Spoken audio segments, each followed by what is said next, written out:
All right, let's move on now. Will you support a censure motion against Scott Morrison?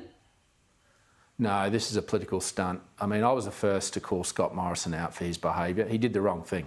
No one can deny that. What we should focus on is the reforms that were in this report, and we should do that in a bipartisan way to protect the very precious institutions of our democracy here in Australia. But to focus and to take up the time of the parliament for a political stunt says to the Australian people that this parliament hasn't grown up.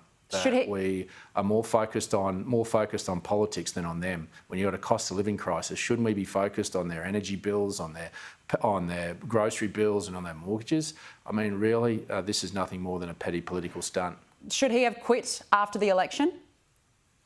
Well, that's up to him and the people of Cook. You can't tell a member of parliament to resign. I think Scott Morrison will obviously make his considerations about his future in this parliament in the future, and that's up to him, but it's something he should consult the people of Cook with, because he has a contract with them. He was elected as a member for Cook, and they are his ultimate boss.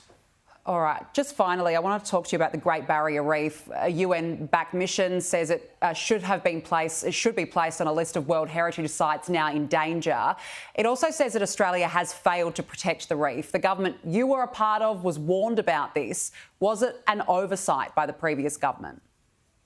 No, we put billions of dollars into protecting the reef. Practical measures, supporting also farmers and making sure that they have world best practice, making sure there's no runoff.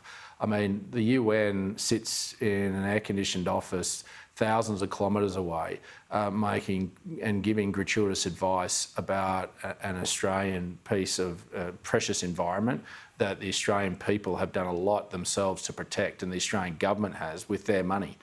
So we've done a lot to protect the reef, we've done a lot to protect the environment, we've lived up to our international commitments. We should be very proud of not only how we manage the environment, but how we've also reduced emissions. Australia's done more than most countries around the world, and we should continue on that trajectory in a sensible way that makes sure that the environment's protected, the reef's protected, but also industry's protected.